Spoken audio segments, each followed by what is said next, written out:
మీ పిల్లలు ఫారెన్లో చదవాలనేది మీ కల?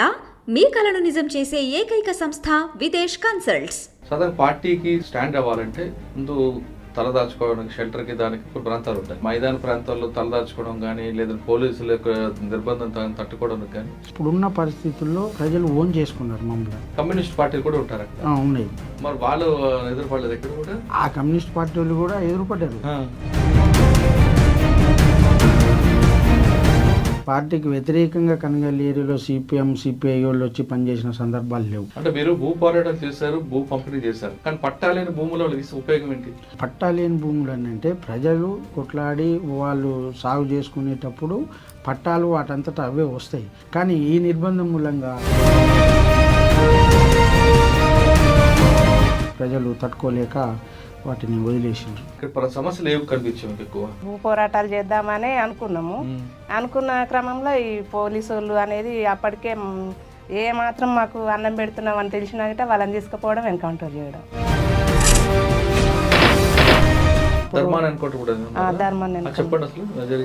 ధర్మాన్ని ఎన్కౌంటర్ అది నైటే మొత్తం మాకు అర్థం కాలే. పోలీసు మొత్తం చుట్టుముట్టి కొంతమంది వెళ్ళిపోయినాయి. ఊర్లో కొంతమంది మాజీలు అని ఒక ముద్ర వేసి వాళ్ళు ఏదో దూరంగా చూడడం, భయపడడం చేస్తుంటారు. అటువంటి అనుభవాలు మీకు ఎదురయ్యా? అమలు పరిస్థితి అంటే 21 years నుంచి ఇదేం యాక్షన్ ఇల్లది. అసలు ఎందుకంటే ఆలోచన వస్తుంది జనాలు? అలా చైతన్యం అదే అని అర్థం చేసుకుంటున్నారు.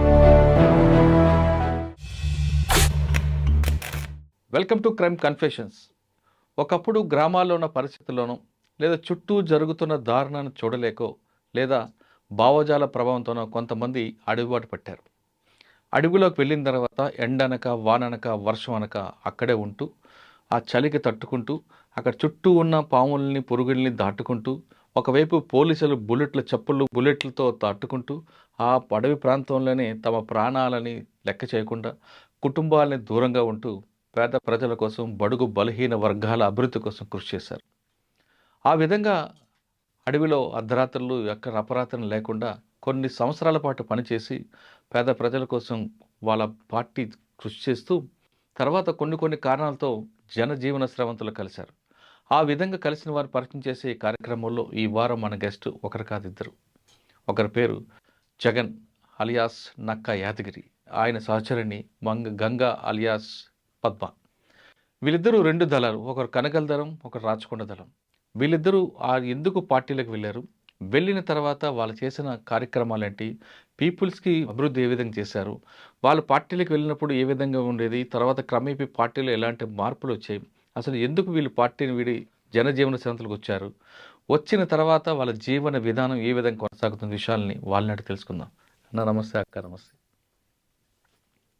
జగన్ అలియాస్ నక్కా యాదగిరి, కనగల్ అవ్వచ్చు లేదా కృష్ణపాటి అవ్వచ్చు, ఈ ప్రాంతంలో ఒకప్పుడు మహబూబ్నగర్ జిల్లా ఏఓబీలో కానీ ఏ ప్రాంతంలో తీసుకున్నా కొంచెం యాక్షన్లో ఉన్నారంటే మీ పేరు ముందుండేది. తర్వాత రాచకొండ తీసుకుంటే అక్క అన్న. ఒకప్పుడు పార్టీ పనిచేయబట్టే ప్రజల కోసం ప్రభుత్వాలు కూడా కిందకు వచ్చి గ్రామీణ ప్రాంతాల్లో మౌలిక సదుపాయాలు కల్పించడంలో పార్టీ ప్రభావం అనేది ఖచ్చితంగా కనిపిస్తుంది. అదే పార్టీ లేకపోతే ఇప్పటికీ అటువంటి గ్రామాలు అదే విధంగా ఉంటాయి. రూపాయి నోటుకి కాయిన్కి తేడా తెలియని గ్రామాల్లో మీలాంటి వాళ్ళు వెళ్ళి వాళ్ళు రాజకీయ చైతన్యం కల్పించబట్టి వాళ్ళకి రూపాయికి కాయిన్కి తేడా తెలిసింది, దళారులను దూరం అయ్యారు. మీరు వెళ్ళే సమయంకి దాదాపు 90 ఆ టైంలో ఆ ప్రాంతంలో పరిస్థితి ఎలాగుండేది, ఎందుకు మీరు అడవుబాటు పట్టారు, వెళ్తున్న తర్వాత క్రమేపీ ప్రజలతో మమ్మకమైన మీకు ఎందుకు పార్టీ నుంచి దూరం అయ్యారు అనే విషయాలు మీరు ఒకసారి చెప్పండి. ఫస్ట్ అక్క చెప్తారు. అక్క మీది ఏ ఊరు, నాన్నమ్మ మీరు ఏం చదువుకున్నారు అంటే ఆ ఊర్లో పరిస్థితులు ఏ విధంగా ఉండేది అప్పుడు? మాది ఒలిగొండ మండలం సుంక్షాల గ్రామం. అయితే అక్కడ మాకు చిన్నప్పటి నుండి అందరం మా కుటుంబమే పనిచేసినాం, పార్టీ పని చేసినాం. మా కుటుంబం అందరు తెలుసు, మా వాళ్ళందరికీ. అయితే అక్కడ మన బావి దగ్గరికి రావడం, మేము వంటలు చేసి పెట్టడం, అట్లా మాకు మంచి పరిచయం అయ్యారు. బావి దగ్గర రావడం, వంట చేశారు, ఆ పరిచయమేనా లేదంటే గ్రామీణ మీటింగ్ పరిస్థితి కూడా దారుణంగా ఉండేవా? దారుణం అంటే ఇక అంత మన ఊరు సైడ్ లేకుండా పక్క ఊర్లలో ఉండేది. అయితే ఇక్కడ మాకు ఎక్కువ ఇట్లా పరిచయం అయ్యి అప్పటికే మిలిటెంట్లని చంపేయడం, ఎన్కౌంటర్లు చేయడం, పోలీసు వాళ్ళు ఒల్గొండ మండలంలో చాలా ఎన్కౌంటర్లు కానీ ఒలిగొండలో కొంచెం పటేల రాజ్యం ఉండేది కదా అప్పుడు. ఉన్నారు. కానీ ఇంకా వాళ్ళని ఇట్లా బెదిరించారు మా ఊళ్ళు. మన ఊర్లో కాకుండా వేరే ఊర్లలో బెదిరించారు. అంటే ఆలేరు ఏరియాలో మొత్తం జర పటేళ్ళది దొరలది ఉండే కదా, వాళ్ళది మొత్తము వాళ్ళ పోరాటం చేసిరు, వాళ్ళతోటి గొడవలైనాయి, అన్నీ అయిపోయినాయి అప్పటికి. అన్ని బావదేరికి వచ్చేవారు వాళ్ళు, వచ్చేది. అలా పరిచయం అయింది. అలా పరిచయం అయింది. ఇంకోటి ఇక మేము చేయడం ఇట్లా మా కుటుంబం ఆ పార్టీ పనే చేసేది. ఎంతమంది మొత్తం కుటుంబం అంటే? కుటుంబం అంటే అమ్మ, ఇద్దరు అన్నలు అయితే ఒక అన్న చనిపోయిండు. ఎలా? ఆయన కరెంట్ షార్ట్ వచ్చి చచ్చిపోయింది ఇంటి దగ్గరనే. ఒక అన్నుండు, నేను బాయి కాడికి వచ్చేది. ఇంక అట్లా మనకు మంచి పరిచయం, పార్టీ సంబంధాలు మాకు. ఇక మేము వాళ్ళు మంచిగా అయ్యి ఇట్లా పోవాలన్న ఆలోచన వచ్చింది. అప్పుడు మొత్తం ఎక్కడ చూడు ఒక ఇప్పుడు పాటలు ఇట్లా కొట్టిరంట ఆ ఊర్లో, ఇట్లా అట్లా మంచిగా చేస్తారు, అందరు పోయిరు అట్లా. అంటే ఇట్లా పోయి ప్రజల కోసం సేవ చేస్తారు, పాపం వాళ్ళు వీళ్ళు ఎన్కౌంటర్లు అయిపోయారు అని చాలా మంది ఇట్లా అనుకుంటుంటే ఇట్లా అదే మూమెంట్లో వెళ్ళిపోయినాం. అన్న మీరు చెప్పండి, మీరు మీ ప్రస్తావన ఎలా ప్రారంభమైంది అడవిలో? నా పేరు నక్క యాదగిరి అలియాస్ జగన్. నాది హనుమల మండలం మారేపల్లి గ్రామం. అది నేను ఇంటర్మీడియట్ వరకు చదువుకున్నా. నాది మొత్తం 1 to 10th వరకు గ్రామీణ స్కూలే, గ్రామీణ ప్రాంతంలో చదువుకున్న స్కూలే. ఓన్లీ నేను ఇంటర్మీడియట్కు నల్గొండ జూనియర్ కాలేజ్కి పోయినా. అప్పుడు 88, 89. 88, 89లో అప్పుడు ఈ ఆర్ఎస్ స్టూడెంట్స్ యూనియన్ అనేది బాగా ప్రభావం ఉన్నది. అప్పుడు నాకు ముందు పరిచయం అయింది శ్రీరాముల శ్రీనివాసు. ఇప్పుడు సరెండర్ అయింది, సెంట్రల్ కమిటీ నుంచి బయటకు సరెండర్ అయ్యాను, రాష్ట్ర కమిటీ స్టేట్ కమిటీ నుంచి. ఆయన నాకు ఆ కాలేజీలో కొంతమంది ద్వారా పరిచయం అయ్యిండు.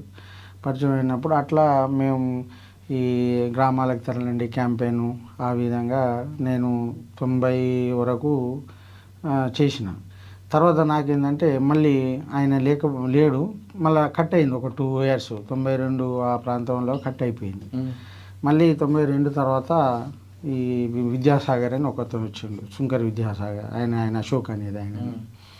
92, 93 నుంచి వెళ్ళి మళ్ళీ మేము 1+1 నేను ఆయన ఇద్దరమే మా అప్పుడు నల్గొండ చుట్టుపక్కల ఊర్లల్లో పోయి ఉదయం పూట నల్గొండ టౌన్లో ఉండి మళ్ళీ ఉదయం అక్కడ పోయి 93 నుంచి చిన్నగా స్టార్ట్ అయింది. 1+1 తోటి చిన్నగా దళం ఏర్పడ్డది. దళం ఏర్పడి అప్పటికి ఇక 1+2 అయిపోయింది, 3 అయిపోయింది. తర్వాత 7 members కూడా వచ్చింది. ఎక్కడ? నల్గొండలో కనగల దళం. అప్పటికి జిల్లాల 3 దళాలు ఉన్నాయి. ఆలేరు ఉంది, రాచకొండ ఉంది, ప్లస్ కృష్ణపట్టి ఉంది. కృష్ణపట్టి ఉంది. మధ్యలో కనగల్ ఏరియా బెల్ట్ లేదు. లేకపోవడం మూలంగా ఈ 93 నుంచి ఈయన అశోక్ ద్వారా మేము ఆ చుట్టుపక్కల పల్లె నల్గొండ చుట్టుపక్కల పల్లెలలో చిన్నగా తిరుగుకుంటూ తర్వాత పార్టీ 2-3 పంపించి వెపన్స్ పంపించి తర్వాత డ్రెస్సు అవన్నీ తర్వాత 94 వరకు ఒక రూప్ వచ్చింది, ఒక దళ మూవ్మెంట్ అనేది. అన్న మీరు ఇంటర్మీడియట్ చదువుకున్నారు, డిగ్రీ వెళ్ళాల్సింది, మీరు తుపాకీ పట్టుకుని అడవులోకి వెళ్తాయంటే మరి మీ అమ్మ నాన్న ఒప్పుకోలేదా? ఇక అమ్మ నాన్నకు మనం అలాని కలిసి చెప్పలేదు కదా, చెప్పకుండానే వెళ్ళిపోయినాం. ఎందుకంటే అంత ప్రభావం అంటే ఆ భావజాలం వచ్చిందా లేదా అక్కడ ఉన్న ఏమైనా అన్యాయాలు అక్రమాలు చూసి?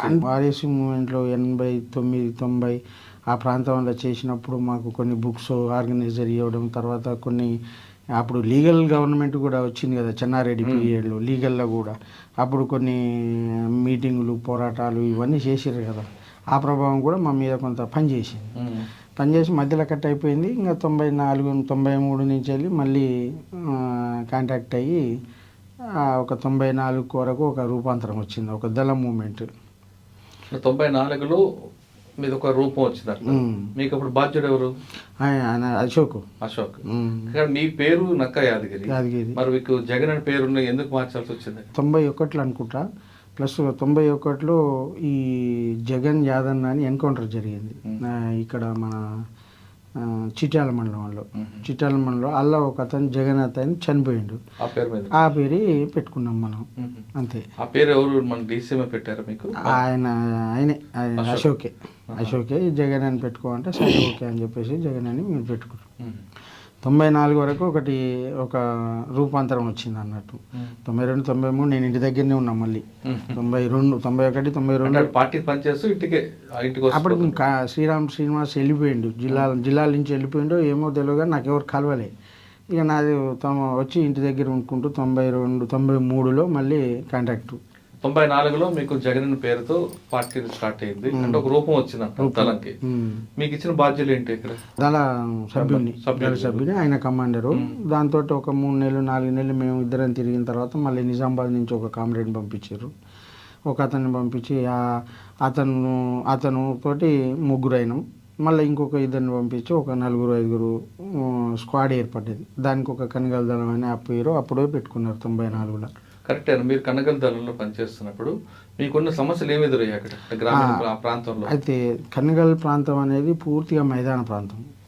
సెమీ ఫారెస్ట్ లేకుంటే అవే అది లేదు, మొత్తం మైదాన ప్రాంతం. మొత్తం అది చెలకలు, పొలాలు, బావులు ఈ ప్రాంతంలో ఉండేది. అయితే మేము తిరిగే క్రమంలో మాకు ఎందుకంటే అప్పటికి తెలంగాణ సాయుధ పోరాట మూమెంట్లో ఈ మా ఏరియాలో ఉన్న అప్పటికి మర్చిపోలే ఇంకా జనాలు. తెలంగాణ సాయుధ పోరాటం ఉంది మర్చిపోలే. దానికంటే ముందు రౌఫ్ గ్రూప్ వాళ్ళు కూడా తిరిగేది అప్పటికి 89, 90లో వాళ్ళు కూడా తిరిగేది. అయితే వాళ్ళు మేము తిరిగేటప్పుడు వాళ్ళు లేకపోవడం మూలంగా తెలంగాణ సాయుధ పోరాటం ప్రభావంతో మమ్మల్ని అక్కున ఓన్ చేసుకున్నారు జనం. ఇది కూడా కమ్యూనిస్ట్ పార్టీ. సాధారణంగా ఎక్కడ సమస్య ఉందో ఆ సమస్య ప్రాంతంలో కొత్త దళం పెట్టి ఆ ప్రాంతానికి ఆ పేరు పెడుతుంటారు. కానీ ఇప్పుడు మీరు చెప్తున్న మైదాన ప్రాంతంలో సమస్య లేని ఆ ప్రాంతంలో కనగల దళం ఎందుకు పెట్టాల్సి వచ్చింది అని అంటే మనం కనగల్ బేస్ చేసుకొని చుట్టూ 4 మండలాలు తిరగాలి అనే దాంతో ఆ పేరు పెట్టిండ్రు. అయితే ప్రత్యేక సమస్యలు అంటే అన్ని గ్రామాలలో పెద్దదారుల సమస్యలు ఉన్నాయి, అన్ని గ్రామాలలో కొంత భూస్వామ్యాల సమస్యలు ఉన్నాయి, అన్ని గ్రామాలలో ఉన్నాయి. ప్రత్యేకంగా అన్ని గ్రామాలలో కొన్ని ఊర్లలో ఎక్కువ ఉండొచ్చు, కొన్ని ఊర్లలో తక్కువ ఉండొచ్చు ఉన్నాయి. అప్పుడు ఆ సమస్యలతోటి ఆ దళం కొన్ని పరిష్కారం చేసింది. 94లో పరిష్కారం కొంత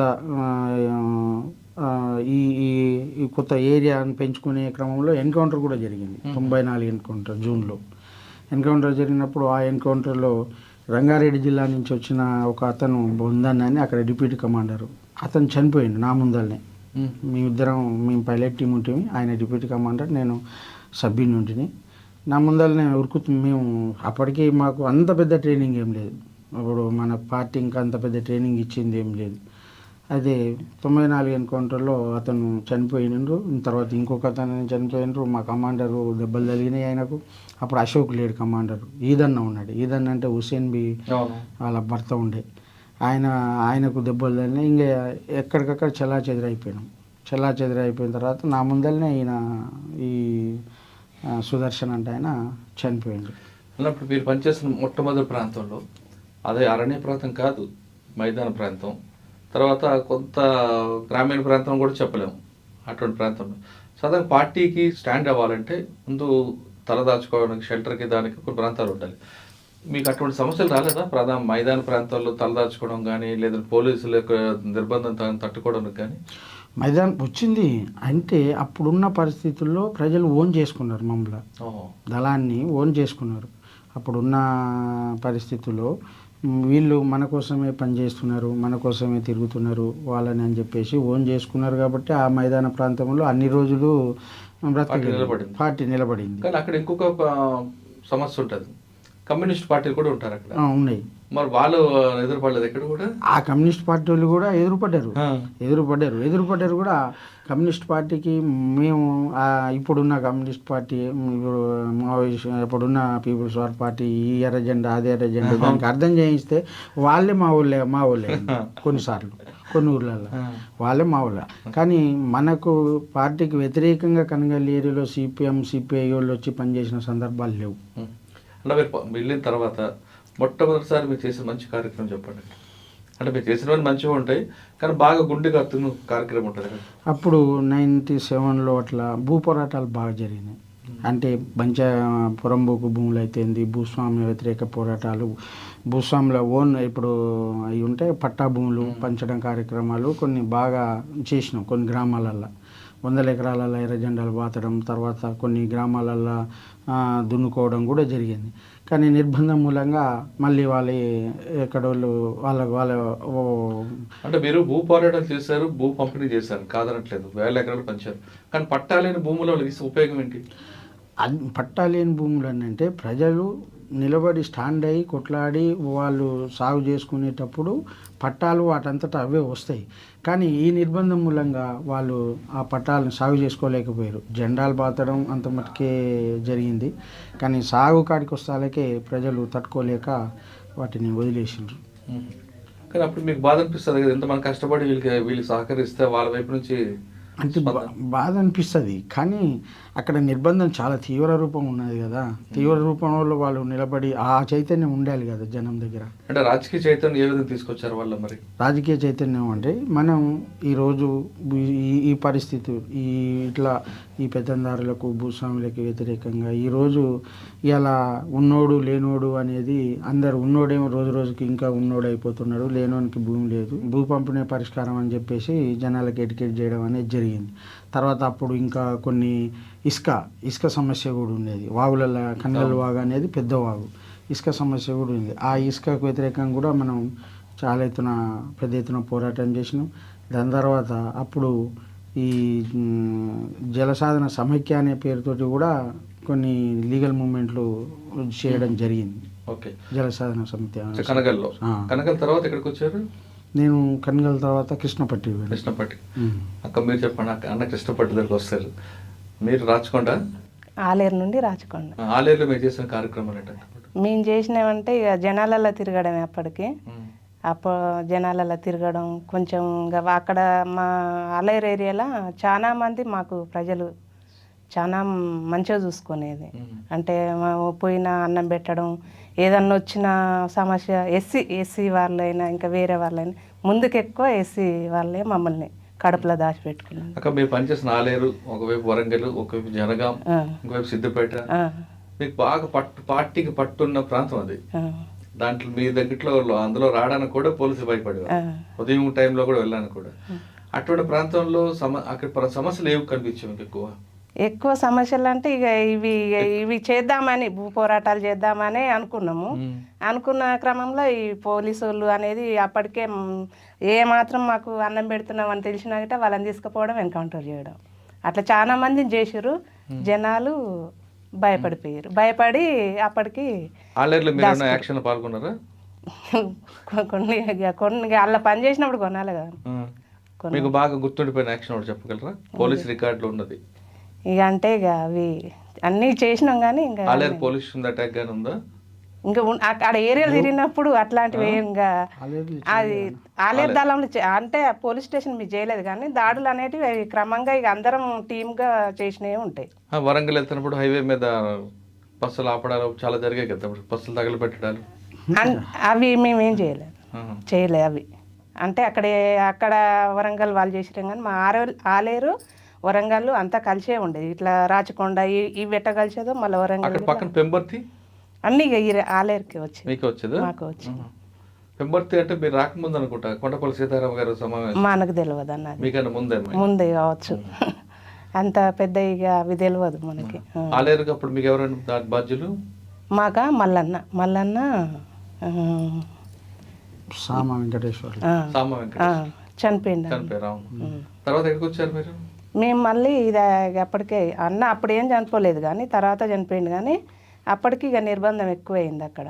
ఆలేరు నుంచి నెక్స్ట్ కృష్ణపట్ట, రాచకొండ వచ్చారు. రాచకొండలో మీకు అక్కడ గుట్టలు, ఇక్కడ ఆలేరులో కొంచెం ప్రధాన మైదాన ప్రాంతం, ఇక్కడ అన్ని గుట్టలు ఉంటాయి. మరి ఎక్కే దిగుడు కొంచెం ఇబ్బంది అయిందా? దిగేది, ఎక్కేది దిగేది, ప్రజలు కలిసేది. అంటే మొత్తం ఆ గుట్టలలో ఉండకపోయేది, కానీ ఊర్లకి ఎక్కువ. రాచకొండ ధరలో ఎక్కువగా కరువు దాడులు జరిగేవి. మీకు బాగా గుర్తుండిపోయిన కరుదోడు చెప్పండి ఒకటి. అంటే అప్పటికి మేము ఆలేరులో ఉన్నాం అన్న. రాచకొండ కరుదాడు లేరా? లేము. ఆ రూట్ల కరుదాడు అక్కడ అప్పుడు నేను అక్కడ మేము ఆలేరు దళంలో ఉన్నా. అప్పటికి ఇక మాకు ఇక్కడ ఎన్కౌంటర్లు అయిన తర్వాత ఇది ఇక్కడ ఉన్న క్యాడర్ గిట్ట కోల్పోతామన్న దాంతో చిన్నగా మళ్ళీ రాచకొండకి వేసారు మమ్మల్ని. ఇక్కడ ఆలేరు నుంచి. ఆలేరు నుంచి రాచకొండ ఎక్కడ తిరిగి వారండి?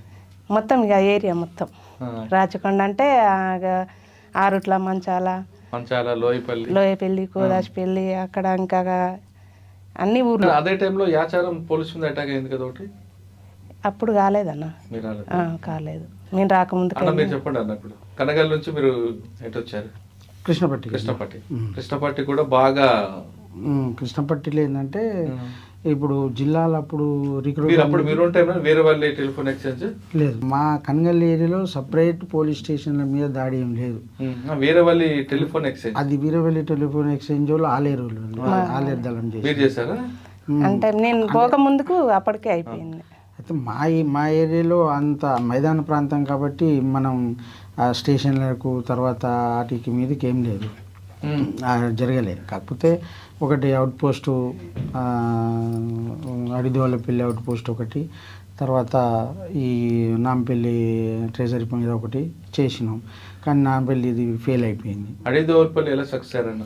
అడిదోళ్ళపల్లి అప్పుడు మన జిల్లా కమిటీ సెక్రటరీ ఉండే ఆయన టీం తోటి చేయగానే ఒక 20 మంది 30 మంది ఉన్నట్టు అప్పుడు చేస్తే దాంట్లో మాకు ఒక 4 వెపన్స్ వచ్చినాయి. అవి తీసుకొని మేము వెళ్ళిపోయినాం. అంటే మీరు ఎలా రెక్కి వేసారా లేదా డైరెక్ట్ అటాక్? రెక్కి వేయకుండా వెళ్ళరు?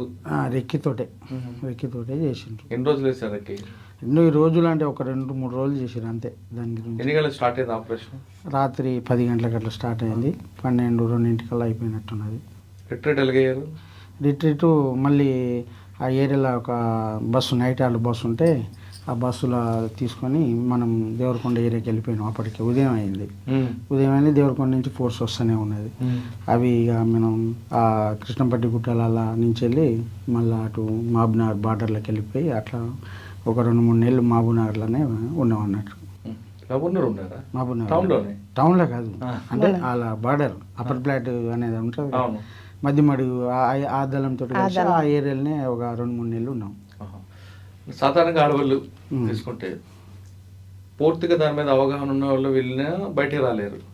మీరు చెప్తున్న నల్లమలలో చెంచులు లాంటి వాళ్ళే ఒక్కోసారి తప్పిపోతుంటారు.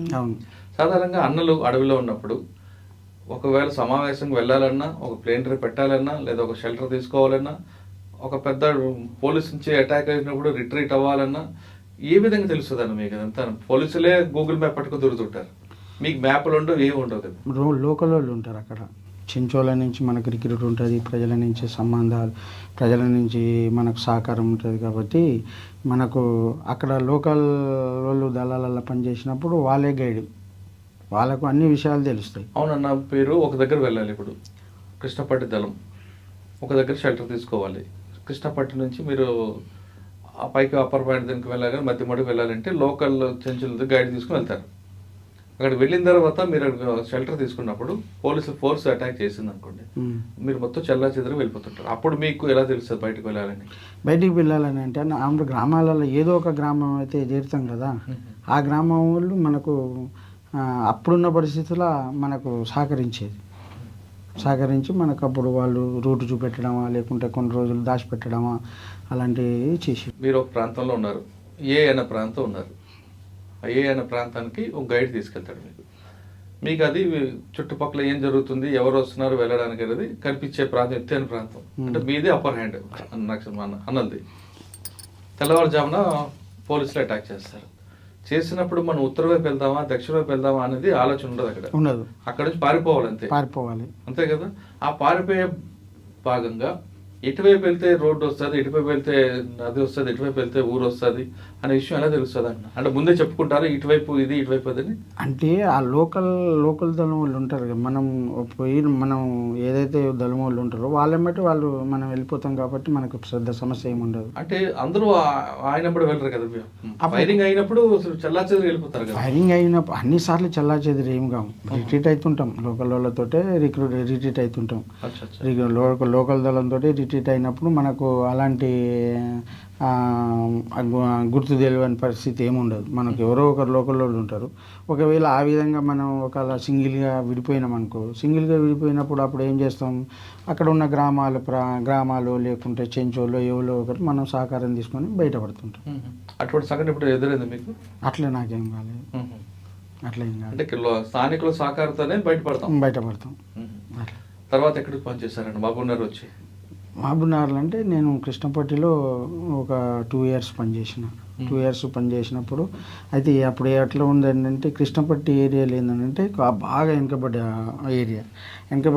ఇక్కడ రిక్రూట్ బాగుండేది. నల్గొండ, వీళ్ళు ఆలేరు, రాచకొండ, కనగల్లు వీళ్ళు రిక్రూట్ ఉండేది. ఈ వచ్చిన రిక్రూట్ని ఏం చేసేది, కనగల్ల కృష్ణపట్టిలో పెట్టి పోషించేది.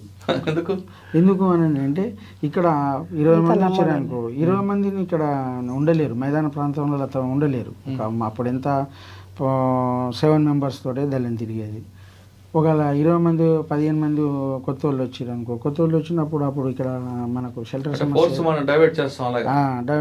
అక్కడ ఏంటంటే రిజర్వ్ ఫోర్స్, కృష్ణపట్టి రిజర్వ్ ఫోర్స్ సాధేటందుకు అట్లా వచ్చేది. అక్కడి నుంచి జిల్లా కమిటీ, రాష్ట్ర కమిటీ వాళ్ళు వాళ్ళ అవసరాల కోసం వాళ్ళు తీసుకుపోయేది అన్నారు. కృష్ణపట్టి ఫోర్స్ తీసుకొచ్చి మీ ఇద్దరు పెట్టేవారు, అంటే ఎక్సెస్ వాళ్ళందరినీ. వాళ్ళని మీరు ఏ విధంగా ట్రైనింగ్ ఇచ్చేవారు? ఇక వాళ్ళకి ట్రైనింగ్, మిలిటరీ క్లాసులు చెప్పడం, రాజకీయ క్లాసులు చెప్పడం, తర్వాత చదువు రాని వాళ్ళకు చదువు నేర్పడం, అలాంటివి చేసేటోళ్ళం. అందులో పనిచేసిన వాళ్ళు గుర్తున్నారా మీకు ఇప్పుడు? ఇక దాదాపు ఇప్పుడు అయితే గుర్తులేరు. నేను ఒక 20 years అయిపోయింది కదా. అంటే ఎక్కడైనా ఫోర్స్ అవసరం అనుకుంటే కృష్ణపడదాలని వాళ్ళు వాడుకునేవారు. అంటే ఇక్కడి నుంచి ఎక్కువ రిక్రూట్ అయిన సభ్యుల్ని మొత్తం అక్కడ పెట్టి అటు నుంచి వెళ్ళి అవసరాలకి రీత్యా పార్టీ వాళ్ళు తీసుకుపోయేటోళ్ళు. స్టేట్ కమిటీ, జిల్లా కమిటీ ఎక్కడంటే అక్కడ తీసుకుపోయేటోళ్ళు. అన్నప్పుడు జనగాము, ఆలేరు ఆ ప్రాంతం నుంచి ఎక్కువ మంది ఉండేరా రిక్రూట్మెంట్? ఎక్కువ ఆలేరు నుంచి బాగా వచ్చేది, రాచకొండ నుంచి బాగా వచ్చేది. అవునా? 3వ ప్లేస్ కనగల్లు వచ్చేది. కృష్ణపట్టిలో కొంచెం తక్కువ. ఎందుకు కృష్ణపట్టిలో ఎందుకు తక్కువ అని అంటే అది అక్కడ బాగా వెనుకబడ్డ ప్రాంతము. దాన్ని వెనుకబడ్డ ప్రాంతం వల్ల అప్పటికి మనల్ని ఓన్ చేసుకోవడం కొంచెం కొన్ని రోజుల వరకు కొంత తక్కువ ఉండేది. ఇక్కడ ఉన్నంత ఇదిగా ఉండకపోయేది అక్కడ ఓన్ చేసుకోవడం. తర్వాత కవర్ అయింది. కానీ మరి భోజనం అయితే ఏర్పాటు చేసేవారు వాళ్ళు? చేసాం. భోజనం కొన్నిసార్లు వండుకునేది, కొన్నిసార్లు జనాలు తెచ్చేది. అవన్నీ ఎక్కువ మేజర్గా జనం మీద ఆధారపడేది. మీరు ఇంటర్మీడియట్ చదువుకున్నారు, పార్టీలోకి వచ్చారు, అంటే మీకు ఒక సబ్జెక్ట్ అయితే ఉంది, ఏదో గుడ్డిగా రాలేదు మీరు. అలాగే కొంతమంది సీనియర్ నాయకులు ఉన్నారు, వాళ్ళ డిగ్రీలు, ఇంజనీరింగ్ చదివిన వాళ్ళు, డాక్టర్ చదివిన వాళ్ళు, లాయర్ చదివిన వచ్చారు. ఎందుకంటే ఆ భావజాలం, ఐడియాలజీ, అప్పుడున్న సమస్య అనేది అటువైపు తీసుకొచ్చింది. మీరు తీసుకున్న టైంలో తర్వాత వచ్చే వాళ్ళందరూ కూడా ఇంకా తక్కువ స్థాయిలో రావడానికి కారణం ఏమనుకోవచ్చు?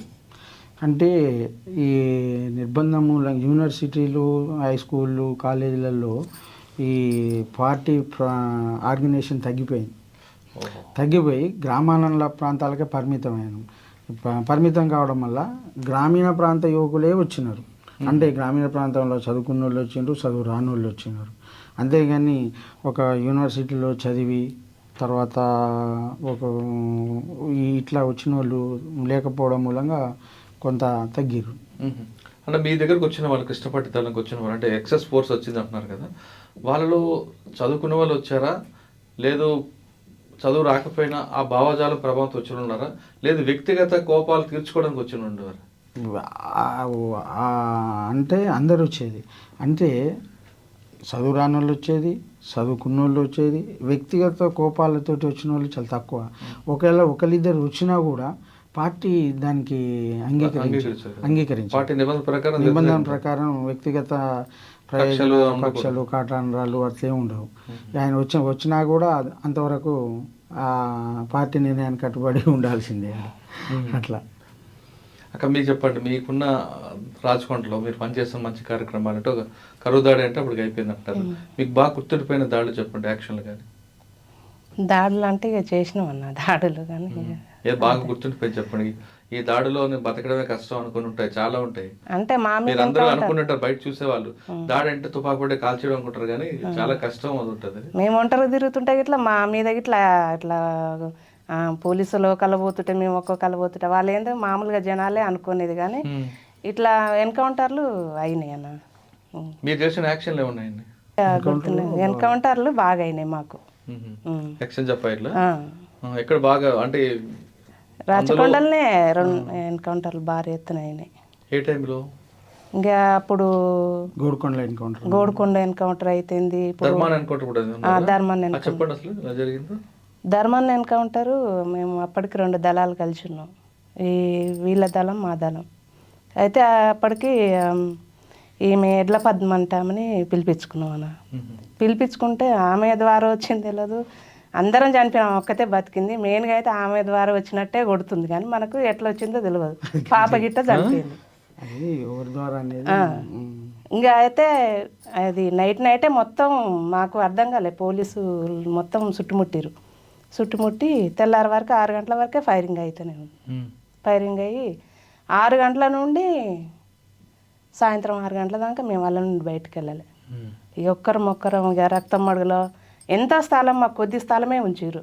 ఎంతసేపు ఉన్నా అలా ఒకరి మీద ఒకరు పడుకోవడం, కాల్చడం. ఇంకా అప్పటికి కొంతమంది చనిపోయారు. కొంతమంది ధర్మన్న మాతోటి వచ్చేటోడు ఎట్లా వెనకకి అయిపోయాడు. 5గురం బయటపడ్డం వల్ల. ఎంతమంది చనిపోయారు అందులో? 4. ధర్మన్న వస్తే 5గురం, 4గురం బయటపడ్డాం. చనిపోయింది బాగా 5-6 ఉన్నారన్న అక్కడ ఆ ఎన్కౌంటర్లో. చిన్న పాప ఇట్లా చనిపోయారు. ఆమె ఎందుకు వచ్చింది? వాళ్ళ భర్తని పోలీసు వాళ్ళు చంపేసారు. ఎవరు భర్తని? ఎడ్ల పద్మ వాళ్ళ భర్తని. అయితే చనిపోతే పాప పుట్టింది కదా, మళ్ళీ ఆమె గిట్లా అప్పటికి వాళ్ళిద్దరు మంచి పరిచయం, పెళ్లి గిట్లా మేమే చేసింది, మా పార్టీ చేసింది. అయితే ఇట్లా మాట్లాడదామన్న దాంతో పిలిపించుకున్నాం మేము అక్కడ. పాపని తల్లిని పాపని గిట్ట చూద్దామన్న దాంతో ఆమె అయితే ఒంటరిగా రారా, పాలు తాగుతుంది పాప. అట్లా ఆమెని పిలిపించుకున్నాం అక్కడికి. ఎడ్ల పద్మ కూతుర్ని ఆమె పిలిపించుకుంది.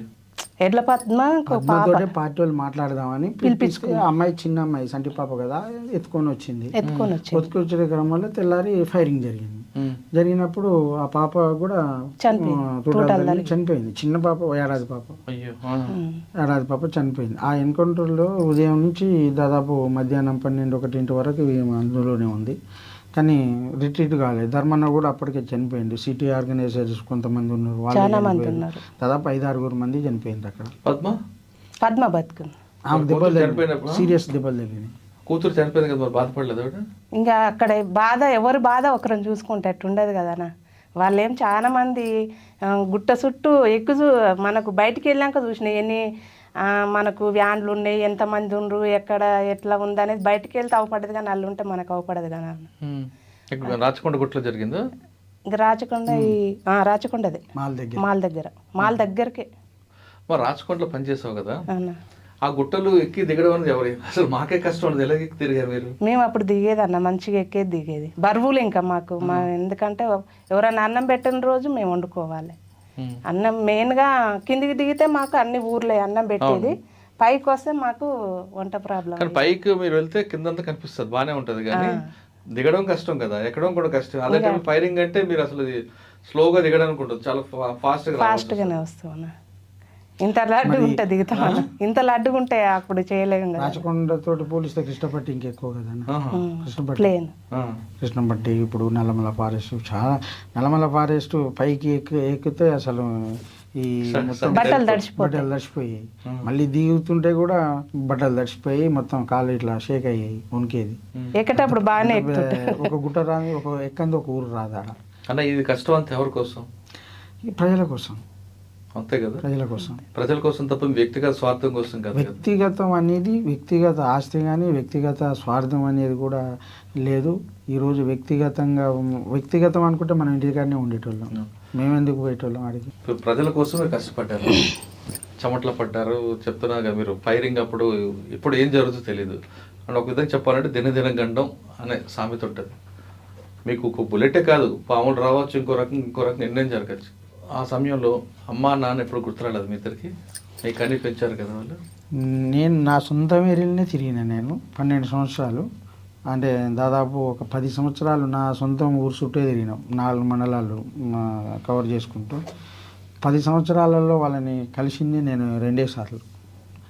2 సార్లు నేను ఇంటికి పోయాను. మరి వాళ్ళు బాగోగులు చూడలేదా మరి? బాగోగులు అంటే ఏం బాగోగులు ఏం చూడలేను. వాళ్ళ పోలీసు వాళ్ళు వచ్చి పట్టుకొని పోయేది, కొట్టేది, చేసేది అని. కానీ ఇక మనం మన పార్టీ అర్థం చేయించేది ఏంటంటే అందరికి ఉన్న బాధలే మన తల్లిదండ్రులకు ఉన్నాయి. ఇక మనం సపరేట్ వాళ్ళని ఏం ఆదుకుంటాం అనే కాడికి కూడా చెప్పిండ్రు. అప్పుడు కొన్ని డిమాండ్స్ కొన్ని పార్టీ ముందర కూడా నేను కొన్నిసార్లు మాట్లాడేది మాధవ్ తోటి, సూర్యమన్నతోటి, పటేల్ సుధాకర్ రెడ్డి ఉండి ఇలా అసలు ఒక్క కొడుకున్న వాళ్ళు వచ్చిండ్రు పార్టీలో. వాళ్ళ పరిస్థితి ఏంటిది? వాళ్ళు ఇవాళ కొంతమంది అడుక్కొని తినేటోళ్ళు కూడా ఉన్నారు ఊర్లో. సంఘాలే పెట్టినాయి కొంతమంది కన్నా. అలాంటి పరిస్థితుల్లో మనం కూడా కొద్దిగా హెల్ప్ చేయవచ్చు కదా అని చెప్పేసి అన్నప్పుడు మన పార్టీ నాకు అర్థం చేయించింది ఏంటంటే ప్రజలందరికీ ఆ బాధలు ఉన్నాయి, మన కుటుంబానికి ఉన్నాయి, మనం ఏం చేయగలుగుతాం. కరెక్ట్ అయినా ప్రజలందరికీ ఉన్నాయి, మనకి ఉండాలనేది దానికి ఎవరు తప్పటరు. కానీ ఆ ప్రజల కోసం కష్టపడుతున్న మీకు కూడా కుటుంబాలకు మినహాయింపు లేకపోతే ఎవరి కోసం చేయాలి? అయితే ఇది కొంత మార్పు ఎప్పుడు వచ్చిందంటే 99లో 2000లో కొంత మార్పు వచ్చింది. మార్పు వచ్చి కొంతమంది ఇప్పుడు అమరులు ఎన్కౌంటర్లో చనిపోయిన కుటుంబాలకు, తర్వాత ఇటు మనం ఒక తల్లిదండ్రులు ఉన్న కుటుంబాలకు కొంత ఆర్థిక సాయం చేసి వాళ్ళని నిలబెట్టాలి. కొన్ని గ్రామాలు కొడుకు చనిపోయిన తర్వాత నిలబెట్టడం అనేది గొప్ప విషయమా? మన కళ్ళ ముందు మన తల్లిదండ్రులు నిలబెట్టి మనం మిగతా ప్రజల కోసం పాటుపడ్డ గొప్ప విషయం. అంటే వీళ్ళకు ఓకే కొంత ఆర్థిక సాయం చేయాలి వీళ్ళ తల్లిదండ్రులకు అనేది. కొంత ఎంతో వేలు లక్షలు కాదు, వాళ్ళు ఏదైనా ఒక కొట్టు పెట్టుకుంటే ఒక 5,000 10,000 సాయం చేయాలనేది. తర్వాత భర్తలు కోల్పోయినటువంటి వాళ్ళు ఎన్కౌంటర్లో బయట ఉన్నారు కదా, వాళ్ళకు కూడా ఆర్థికంగా కొంత నిలబెట్టాలనే ఉద్దేశంతో ఒక తీర్మానం చర్చ జరిగింది. తీర్మానం కిందికి వచ్చింది. కొన్ని అమలు కూడా జరిగినాయి కొంతమంది. మరి అంటే ఒక 10,000-20,000 ఆర్థికంగా సాయం చేసి ఒక డబ్బు కొట్టు అలాంటిదో పెట్టాలనేది పార్టీ కొన్ని రోజుల తర్వాత లాస్ట్ మూమెంట్లో నేనున్న 99-2000లో ఒక అవగాహన అనేది వచ్చింది. మీకు ఎప్పుడు అమ్మా అని గుర్తురాలేదా? ఇక నాకు అసలు వాళ్ళు అనేది ఈయనను 2 సార్లు చూసింది, కానీ అక్కడ నుండి మేము వెళ్ళొచ్చినాం. ఇక వాళ్ళు అనేదే మాకు పోవడం అంటే మళ్ళీ వచ్చిన తర్వాతే వాళ్ళని చూడడం. మరి మీ ఇద్దరు పరిచయం పెళ్ళి ఎక్కడ?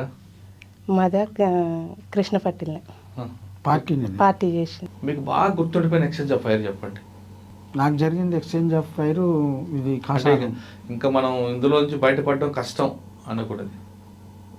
నాకు అలాంటి సంఘటనలు ఏమి ఎదురు కాలే మాకు 94లో ఒకటి ఎదురైన దాంట్లో 2 చనిపోయారు. కతిమూలం కొన్ని ఎక్కడ ఈ కాసారం అని గుర్రంపూడి మండలం కాసారంలో దాదాపు ఒక గంట సేపు ఫైరింగ్ అయింది. 94లో ఫైరింగ్ అయింది. దాంట్లో నుంచి మనం ఇంట్లో ఉన్నాం, వాళ్ళు ఏం బయట ఉన్నారు. అది బయట పడతాం అనుకోలేదు, కానీ బైలక్లో బయటపడ్డాం. కొద్ది దూరం ఇచ్చిన తర్వాత ఒక కామ్రేడ్ ఒక ఆయన నా ముందల్ని జగన్ లాల్ సలాం చనిపోతున్నాను నువ్వు పో అని చెప్పేసి నాకే సైగ చేసి ఆయన అక్కడనే చనిపోయింది. నా ముందలే చనిపోయింది ఇంతే దూరంగా. జగన్ లాల్ సలాం నువ్వు వెళ్ళిపో అని చెప్పేసి అన్నాడు. రోడ్డు మీద పడిపోయింది. నేను కిందికి పోయినా మళ్ళీ వచ్చి ఆయన పక్కన పడుకొని చూస్తాలకే ఇక్కడ పడ్డది బుల్లెట్. చనిపోయింది అప్పటికే. నా దగ్గర మామూలు 12 బ్యారెల్ ఉంటే అది అక్కడ పడేసి ఆయన దగ్గర మస్కట్ పట్టుకొని నేను కొంత దూరం వెళ్ళిపోయాను. అది అంతా ప్లేన్ ఏరియా, ఉదయం 7 గంటలకు ఎంత దూరం పోలేము అని చెప్పేసి అక్కడి నుంచి మళ్ళీ బట్టలన్నీ ఇచ్చేసి వేరే పశువుల కాడలో బట్టలు అడుకొని ఆ వేపనాన్ని అలా గడ్డి ఆమ్లలో పెడితే మళ్ళీ వెనకంగా వచ్చి సీజ్ చేసేసుకోరు పోలీసు వాళ్ళు. 5 దొరికినాయి, నేను దొరకలేదు. నాంపల్లి దగ్గర జరిగిన ఒక నాంపల్లి సబ్ ట్రెజరీ ఆఫీసు, అది పోలీస్ స్టేషన్ ఉంది కానీ నాంపల్లి పోలీస్ స్టేషన్లో వెపన్స్ లేవు. అక్కడ ట్రెజరీ ఆఫీసులో ఉన్నాయి. ఆ ట్రెజరీకి వాళ్ళు కాపలాగా ఉన్నారు, అందులో ఉన్నాయి. దాని మీద దాడి చేసి ఆ వెపన్స్ తీసుకుపోవాలని చెప్పేసి అనుకున్న తర్వాత వచ్చి దాడి చేసిన వాళ్ళు ఏమి ఇంట్లో అయిపోయారు, మేమేం బయట అయినా రోడ్డు మీద. వాళ్ళు మాకు వెపన్స్ ఇవ్వలే. ఎవరు? పోలీసు వాళ్ళు. ఎందుకు ఇస్తారు వెపన్స్ మీకు? మేము దాడి చేస్తుంటే వచ్చి మనకు సరెండర్ అవుతారేమో, వెపన్స్ ఇస్తారేమో అని చెప్పేసి పోయినాము. సక్సెస్ కాలే. అది రాత్రి 2-3 దాకా ఉండి దాని తర్వాత మనం రిట్రీట్ కావడం జరిగింది. నాంపల్లి మీకు ఫెయిల్ అయింది, సక్సెస్ అయింది. మీరు చెప్పండి అక్క, మీకు చాలా ఎక్స్చేంజ్ ఆఫ్ ఫైర్లు ఉంటాయి కదా. మీకు బాగా గుర్తుండిపోయింది ఇందులో బయటపడడం కష్టం అనుకునేది? ఇప్పుడు తాళవిల్లాంలది ఇదే పెద్ద ఎన్కౌంటర్ అంటే. తాళవిల్లాంలేమో నేను నైటు ఊరికి వెళ్ళి అన్నం వండించుకొద్దామని వెళ్ళినా. అప్పుడు నైట్ అక్కడనే ఉన్నా, తెల్లారి వరకే ఎన్కౌంటర్ అవుతూనే ఉంది ఆ తోటల. మా ఊరు పక్కల అయినా అబ్బాయి, మా ఊరు పక్కన అంటే మా ఊరికి వాళ్ళ ఊరు దగ్గరనే కేడ్చిపల్లి అని అబ్బాయి, కుర్మోళ్ళ అబ్బాయి చనిపోయింది అలానే. అప్పటికి నేను అన్నం, మాకు శబ్దాలు వినొస్తలేవు, ఈ ఫైరింగ్ శబ్దాలు వినొస్తలేవు. ఆ ఇంటి అక్క నేను అన్నం వండుకొని గంపలు పెట్టుకొని వస్తుంటే కాపలు ఉంటారు కదా పోలీసు వాళ్ళు, అక్కడ పోకురు అమ్మ పోలీసు వాళ్ళకి అన్నలకు కాల్పులు అవుతున్నాయి అని మాకే చెప్పింది. అని చిన్నగా నిమ్మలంగా మళ్ళీ సరే అని వెనకకి మళ్ళీ వచ్చాను. ఇంక అప్పటికే వెళ్ళిపోయినా నేను. ఇక ఊరు మొత్తం దోలాడిరు కానీ అప్పటికి వెళ్ళిపోయినా. మీ ఇద్దరు పరిచయం ప్రేమ పెళ్ళా? అప్పుడు అంటే పార్టీ ముందు డిమాండ్ ఉంది కాబట్టి పార్టీ వాళ్ళే మా పెళ్లి చేసి. ఎక్కడ? కృష్ణపట్టిలో. కృష్ణపల్లి చేసి. పెళ్ళిన తర్వాత ఇద్దరు కలిసి ఉన్నారా లేదు మీరు ఏ ఊపికి వెళ్ళిపోయారా? ఇంకా మా పెళ్లి అయిన తర్వాత నల్గొండ జిల్లాలోనే ఉన్నాం. కొన్ని అవసరాల రీతే రాచకొండకు మళ్ళీ రాచకొండకు వచ్చింది. మళ్ళీ నేను కృష్ణపట్టిలోనే ఉన్నా. ఇప్పుడు నేను కృష్ణపట్టిలో ఉన్నప్పుడు గోడ్కొండ ఎన్కౌంటర్ జరిగింది, ఇది ధర్మన్ ఎన్కౌంటర్. అందులో ఈమె తప్పించుకున్నది. ఇక నేను దాని తర్వాత మళ్ళీ కృష్ణపట్టికి పంపించారు. మేము పెళ్ళి అయినాక పార్టీలో కలిసి ఉండాలనే రూల్ అయితే లేదు అక్కడ. ఏదో తక్కువ రోజులు ఏదన్నా పార్టీ అవసరాల రీత్యా కలపాల, పార్టీ అవసరం రీత్యా ఈ దళం ఆ దళం కలిసినప్పుడు అట్లా 2 నెలలు 3 నెలలకు రావడం అట్లా జరిగేది. కానీ అంతేగాని ఇక్కడనే మన పెళ్ళి అయింది కాబట్టి ఈ దళం వల్లే పనిచేస్తామని అట్లాంటి సమస్యలు ఉండవు. ఆ చైతన్యం కూడా అందరిలో కలిగిస్తారు. సాధారణంగా గవర్నమెంట్ ఉద్యోగులు భార్యాభర్తలు పనిచేస్తున్నారు అనుకోండి, మాకు పక్క పక్కనే కావాలి, మేము దూరం వెళ్ళాం అని ఒక డిమాండ్ చెప్తుంటారు. కానీ ముందు తెలుసు దూరం పనిచేయాలని, కానీ కలిసి ఉన్నప్పుడు మాత్రం చేస్తారు. ఒకటి. రెండోది, భార్య దగ్గరికే ఉండాలని భార్య పనిచేసిన ప్రాంతానికి భర్త కూడా వచ్చేస్తాడు, లేదా భర్త పనిచేసిన ప్రాంతానికి భార్య కావాలని రాష్ట్రాలు మారి వచ్చేస్తారు డిపార్ట్మెంట్లో. అదే విధంగా ఉంటాయి పార్టీలు? ఆ విధంగా ఉండదు, ఆ చైతన్యం అస్సలు ఉండదు. ఆ చైతన్యం కొంత మంచి అభ్యుదయ చైతన్యం ఆలోచిస్తారు. భార్యాభర్తలైనా పార్టీ కోసం విడిపోవాల్సిందే, ఆ పార్టీ అవసరాల రీతే ఎక్కడైనా పనిచేయాల్సిందే అనేది ఒక అవగాహన కలిగే ఉంటారు. అంటే ముందే చెప్తారు, వాళ్ళకి ఆల్రెడీ ఆ అవగాహన కలిగే ఉంటుంది వాళ్ళ లోపల. అందరినీ చూస్తుంటే వాళ్ళు కూడా నేర్చుకుంటారు కదా, అంతే.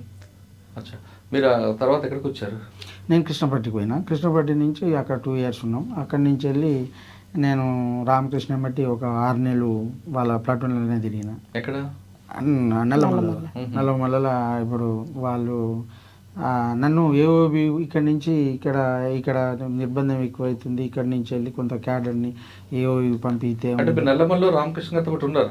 ఒక 6 నెలలు ఉన్నాం. ఎక్కడ? దోర్నాల ప్రాంతం? అది ఏరియా అనేది మనకు తెలియదు కానీ ఏరియా ఆ ఏరియానే మనకు. దళాలన్నీ కలిసి ఆ ఏరియాలో ఆయనకు ఫోర్స్ ఉంటుంది కదా, దాన్ని బట్టి ఒక 3-4 నెలలు ఆయన బట్టి ఉన్నాం. దాంట్లో సాధారణంగా సెంట్రల్ కమిటీ మెంబరు ఒక దగ్గర ఉన్నారంటే ఎంత డిస్టెన్స్లో మిగతా వాళ్ళు ఉంటారు? ఎన్నంచెల భద్రత ఉంటుందని అంటేనా? ఎన్నంచెల భద్రత అనేది మేము ఉన్నప్పుడు అట్ట ఏం లేదు. ఈ ఏరియాలో స్పెషల్ వాళ్ళు ఉందంటే లోకల్ గెరిల్లా వాళ్ళ ఏరియా స్క్వాడ్స్ ఉంటాయి కదా, వాళ్ళ పని వాళ్ళు చేసుకుంటుంటారు. వాళ్ళ పని వాళ్ళు ఊర్లలో పోవడం, జనాలను కలవడం, వాళ్ళ పని వాళ్ళు చేసుకుంటుంటారు. వాళ్ళకు వీళ్ళకు సంబంధం ఏమి ఉండదు. కాకపోతే ఈ పలాన్ కాడ ఏ ఇల్లు ఉన్నారు అనేది ఆ కమాండర్కి ఒకవేళ తెలిసి ఉంటుంది, కానీ బయట వాళ్ళకి ఏమీ తెలియదు. ఎవరి పని వాళ్ళు చేసుకుంటుంటారు. ఇప్పుడు పోలీసులు చెప్తుంటారు ఎక్స్చేంజ్ ఆఫ్ ఫైర్ అయింది, మేము వెళ్ళేసరికి ఆయన పారిపోయాడు, ఈయన పారిపోయాడు, ఈయన దొరికాడు ఉంటాడు. వాస్తవం అంటారా? అట్లా ఏముండదు. అంటే సెంట్రీ ఎంతమంది ఉంటారండి సెంట్రల్ కమిటీ మెంబర్? ఒక నాయకుడు ఉన్నప్పుడు 2 సెంట్రీలు ఉంటాయి. 2 సెంట్రీలు ఉంటాయి. అప్పుడు అటునే ఉంటుంది ఆయన బట్టి.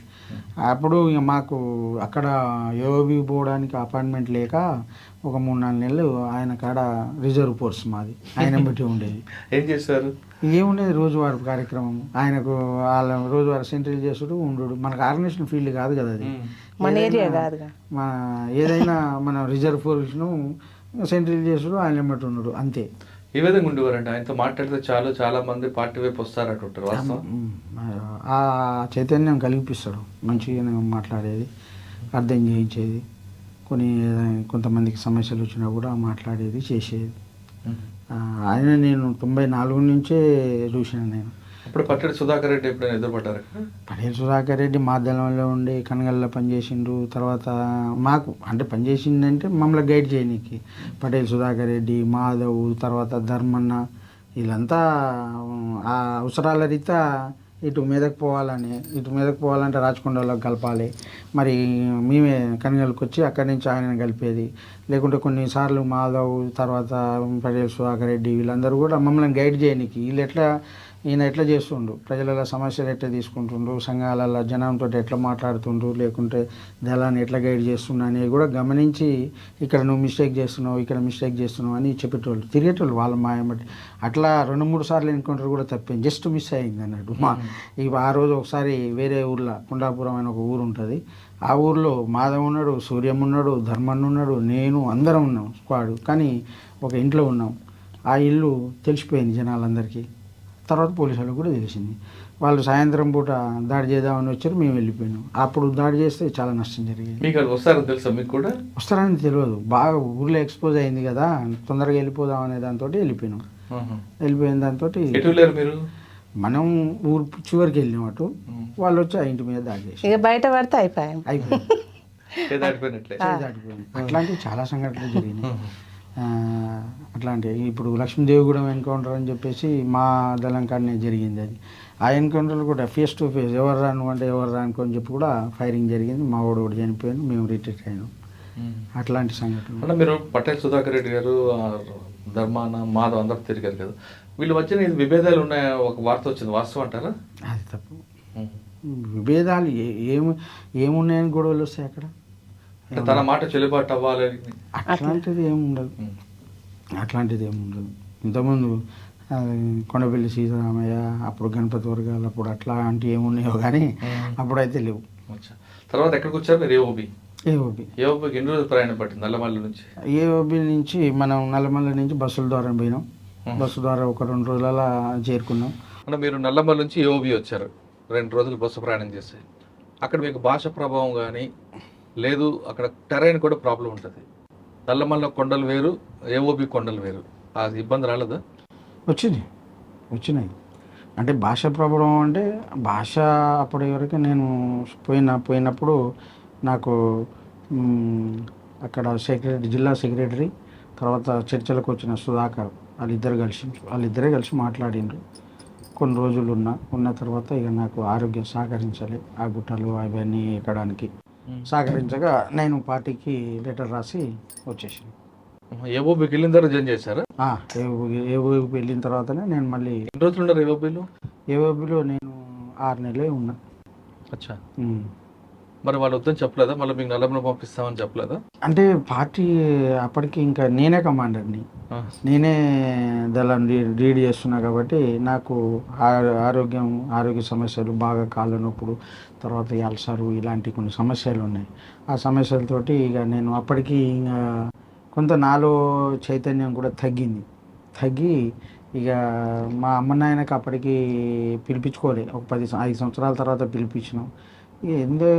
ఇక మనం కొద్దిగా ఆరోగ్య సమస్యలు సహకరిస్తలేదు బాడీ అని చెప్పేసి పోదామని చెప్పేసి పార్టీకి లెటర్ పెట్టి. పార్టీ ఒప్పుకుందా? పార్టీకి లెటర్ పెట్టినాం. పెట్టారు, పార్టీ అనుమతి ఇచ్చిందా?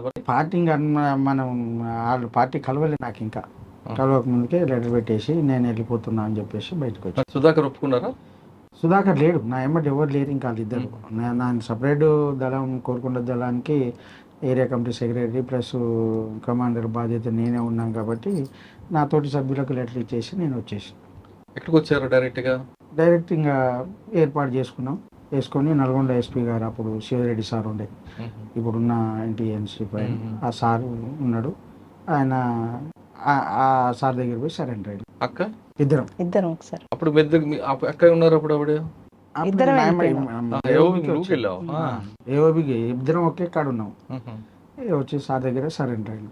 మరి మీ టైంలోనే ఒక ఎన్కౌంటర్ పెద్ద మిస్ అయినట్టుంది కదా ఒకటి, లంబాడి తాండ దగ్గర ఒకటి.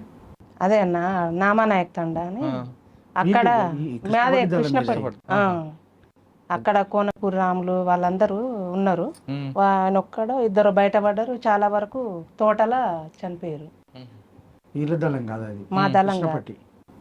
కృష్ణపట్టిదల. కమాండర్తో సహా చనిపోయిండు. అన్న మీరు 12 సంవత్సరాలు ఉన్నారు, మీరు 6 సంవత్సరాలు ఉన్నారు. 12 సంవత్సరాల్లో పార్టీ ఉన్నప్పుడు ఆ స్పీడు అనేది 12 సంవత్సరాల తర్వాత అంటే క్రమేపీ పెరిగిందా తగ్గిందా అనుకుంటారు? 12 సంవత్సరాలు. మీరు వెళ్ళే టైంకి ఒక లైన్ ఉంది కదా, ఆ లైన్ అలాగ మారుతూ వచ్చిందా లేదా అదే లైన్ మీద నిల్చోబట్టి పార్టీ ప్రజలకు దూరం అనుకో? నేను ఉన్న టైంలో పార్టీ అభివృద్ధి అయింది నేనున్నంత వరకు. దాని తర్వాత 2002లో నేను బయటకు వచ్చిన కదా, దాని తర్వాత ఇక ఏం జరిగింది అనేది ఇంకా మీ అందరికీ తెలిసిన విషయం. అంటే ఎందుకన్నా ప్రజలకి పార్టీకి గ్యాప్ వచ్చింది? అంటే ఒకే సమస్య మీద పోరాటం చేయడం అనుకోవాలా, లేదు ప్రజలకు అనుగుణంగా ఇప్పుడు ఏ సమస్యలు ఉన్నాయి ఆ సమస్యలని గుర్తించడంలో పార్టీ విఫలం చెందనుకోవాలి? అది అప్పుడు ఉన్న పరిస్థితులని పార్టీ ఏ విధంగా అంచనా వేసిందో మనం చెప్పలేం కదన్న. అప్పుడు మేము ఉన్నంత వరకు అయితే పార్టీ చాలా ముందుకు రిక్రూటింగ్ ఉండేది, తర్వాత పోరాటాలు జరిగేది, ప్రజల సహకారం అలా ఉండేది, అన్నీ మంచిగానే జరిగింది. ఇక నేను వచ్చిన తర్వాత మరి అది ఏం జరిగింది, పార్టీ ఎక్కడ మిస్టేక్ చేసింది అనేది నాకు తెలియదు. మీరు చెప్పండి అమ్మా. మీరు పార్టీలో ఉన్నప్పుడు చాలా మంది వచ్చేవారు, అంటే భర్త వేధింపులు తట్టుకోలేక లేదా కుల సమస్యతో వచ్చేవారు. మీరు ఆ దళం అంతా కూర్చోబెట్టి ఆ సమస్య పరిష్కారం చేసేవారు గ్రామ సభలను పెట్టి. ఇప్పుడు కుల సంఘాలు ఎక్కువైపోవడం వల్ల పార్టీకి ప్రజలకి దూరం పెరిగింది అనుకోవాలా, లేదు ఎందుకు ఎక్కువగా పార్టీ వైపు రావడానికి ప్రజలు సహకరించట్లేదు? పార్టీ వైపు రావడానికి ఎందుకు, అందరికీ మనసులో వాళ్ళు దాచుకోకుంటే మేము అక్కడ దాకా వెళ్ళాం కదా అన్న. వాళ్ళు ఎంతసేపు ఉన్నా మమ్మల్ని, వాళ్ళ పిల్లల కంటే ఎక్కువ మమ్మల్ని ఇంట్లో దాచుకోవడమైనా, ఒక బావి కాడ దాచుకోవడమైనా, వాళ్ళు జనాలు సహకారం లేకుండా మేము ఉండకపోయేది. ఇట్లా కొంతమంది మా దాంట్లో వాళ్ళే సరెండర్ అయ్యి వాళ్ళ పేర్లు చెప్పడం వల్ల వీళ్ళు ఏమైందంటే అమ్మ వీళ్ళకు సాయం చేస్తే మనం చచ్చే కాలం వచ్చిందిరా అన్నట్టు కొంచెం జనాలు భయపడ్డారు అన్న. వీళ్ళు మా వాళ్ళు చేసింది ఇట్లా పేరు మీద హత్య చేయడం అనేది ఎంతవరకు సమర్థించుకోవచ్చు? అప్పుడు మేము ఇక ఒకవేళ మాకు తెలిస్తే మాత్రము అప్పుడు వాళ్ళని దొరికితేనేమో మాట్లాడేది. ఇన్ఫార్మర్ అనే పేరుతోటి ఒకేసారి యాక్షన్ తీసుకోకపోయేది, చిన్నగా ఎంతో చాలా మందిని కంట్రోల్ చేసినటువంటి సందర్భాలు కూడా ఉన్నాయి. ఇన్ఫార్మర్ అనే దాంతో వాళ్ళ కుటుంబానికి పోయి భార్యకి చెప్పి, పిల్లలకి చెప్పి, అత్తగారికి చెప్పి, వాళ్ళ చుట్టపక్కల అందరికి చెప్పి కరపత్రం తీసి అప్పుడే యాక్షన్ తీసుకునేది. కానీ అంత ఈజీగా ఇన్ఫార్మర్ ఎవడు సంఘం వాళ్ళు చెప్పిండ్రు చాలా మంది చెప్పేటోళ్ళు అట్లా ఊళ్ళో వానికి వీనికి పడక పాలన పంచాయతీ పడక అది చెప్పేటోళ్ళు. కానీ అది వాస్తవ పరిస్థితులు కూడా దాన్ని విచారించిన తర్వాతనే ఎందుకు చెప్తుండు అనేది 1-2 సార్లు 4 సార్లు గ్రామాలలో తెలుసుకున్న తర్వాతనే ఆ యాక్షన్ చేసేది. కానీ అన్న మీరు 1-2 సార్లు హెచ్చరించి అప్పుడు కూడా మార్పు రాకపోతే అప్పుడు క్రమశిక్షణ చర్యగా తీసుకునేది. ఓకే, ఆ నిర్ణయం అనేది మీ కమిటీతో ఆగుతుందా లేదా స్టేట్ కమిటీ నుంచి వస్తే నిర్ణయం అమలు అవుతుందా? లేదన్న, అంటే మనం మన ఏరియా కమిటీ ఉంటుంది కదా, స్క్వాడ్ ఏరియా కమిటీ కొన్ని తీర్మానాలు చేస్తారు. ఆ ఏరియాలో ఇగో గీది సమస్యలు ఉన్నాయి, ఈ సమస్యలు ఉన్నాయి, వీళ్ళని చేయాలనుకున్నప్పుడు ఆ తీర్మానాలు చేసిందని అక్కడనే జిల్లా కమిటీ మెంబర్ ఉంటాడు. మన స్క్వాడ్ మీటింగ్ చేసేటప్పుడు ఆ జిల్లా కమిటీ మెంబర్ ఏం చేస్తాడు, జిల్లా కమిటీలో చర్చిస్తాడు, ఈ ఇన్ఫార్మర్ని చంపాలన్నా వద్దా అని చెప్పి చర్చించి మళ్ళీ కిందికి తీసుకొస్తాడు తీర్మానాన్ని. తీసుకొచ్చి యాక్షన్ చేసుకోవచ్చు అని అప్పుడు మనం డిసైడ్ చేస్తాడు. అంతేగాని మనం ఒక జిల్లా కమిటీ తెలియకుండా మనం తీర్మానం చేసి యాక్షన్ చేసే అంత పరిస్థితి ఉండదు. కానీ ఒకేసారి 11-12 మంది ఇన్ఫార్మ్ పీరియడ్ చంపడం అనేది న్యాయం అనిపిస్తుందా? అట్లేం చంపలేదన్న ఎక్కడ కూడా, మీ దగ్గర కాదు. ఇక అది ఆ ఏరియాలో పరిస్థితిని బట్టి వాళ్ళ రిటాలియేషన్, వాళ్ళ సీరియస్నెస్ని బట్టి మరి ఇక వాళ్ళు అట్లా ఏం నిర్ణయం తీసుకుంటారు. కానీ ఒక వ్యక్తిని, ఒక ఇన్ఫార్మర్ని, ఒక అతన్ని చంపాలనుకున్నప్పుడు 100కు 99% ఆలోచించిన తర్వాతనే జరుగుతుంది. కానీ ఇన్ఫార్మ్ పేరు మీద చనిపోయిన వారందరూ కూడా దళిత వర్గాలు చెందిన వాళ్ళు, మరి అప్పుడు పార్టీకి ఆ వర్గం సపోర్ట్ రాదు కదా? అంటే దళితుల వర్గం అని చెప్పేసి మనము అట్లనే ఉంటే ఇంకా పార్టీ కూడా నష్టపోవాల్సి వస్తుంది కదా. పూర్తిగా బహిష్కరించవచ్చు కదా, చంపడం ఎందుకు? బహిష్కరించే అంత స్థాయి ఉన్నప్పుడు బహిష్కరిస్తారు. చుట్టాలకు చెప్పి, లేకుంటే భార్యకి చెప్పి, పిల్లలకి చెప్పి మానుకోమని చెప్పి అంత స్థాయి ఉంటే ఆ విధంగా ప్రయత్నం చేస్తారు. అంటే అన్ని స్థాయిలు దాటిపోయిన తర్వాతనే అప్పుడు యాక్షన్ చేయాల్సి వస్తుంది. మీరు సరే ఆ విషయం కాస్త పక్కన పెడదాం. మీరు అనారోగ్య సమస్యల మీద లెటర్ పెట్టి మీ ఇద్దరు భార్యాభర్తలు ఇద్దరు నల్గొండ ఎస్పీ గారి దగ్గరకు వచ్చారు. వచ్చినప్పుడు ప్రభుత్వం రావాల్సినవి వచ్చాయి మీకు? వచ్చినాయి ఓకే, వచ్చినాయి కొంత లేట్ అయినా కూడా వచ్చినాయి. వచ్చారు. సాధారణంగా నక్సల్స్ మాజీలు అనగానే ఒక సెటిల్మెంట్ల గ్యాంగులు అలా చేసుకుంటూ తిరిగే వాళ్ళు కొంతమంది ఉంటారు. కానీ మీ ఇద్దరు సాధారణ జీవితం గడుపుతున్నారు. అందరూ అదే చేస్తలేరు, అందరూ అనట్లేదు, కొంతమంది అంటున్నారు. కొంతమంది. ఆ కొంతమంది చూసి మరి కొంతమంది ఆయనకి డబ్బులు ఉన్నాయి కదా నాకెందుకు లేదు అని కూడా. ఇలా అట్లాంటి వాళ్ళే పార్టీలో కనీసం నాకు కాళ్ళ సమస్య, మళ్ళీ నాకు కాళ్ళు పడడం సమస్య ఉంటే ఎన్ని డాక్టర్లు చూసినా కాళ్ళు పడకపోయేది, షూ వేసుకుంటేనే పరిష్కారం అని చెప్పేసి ఒక డాక్టర్ చెప్పింది.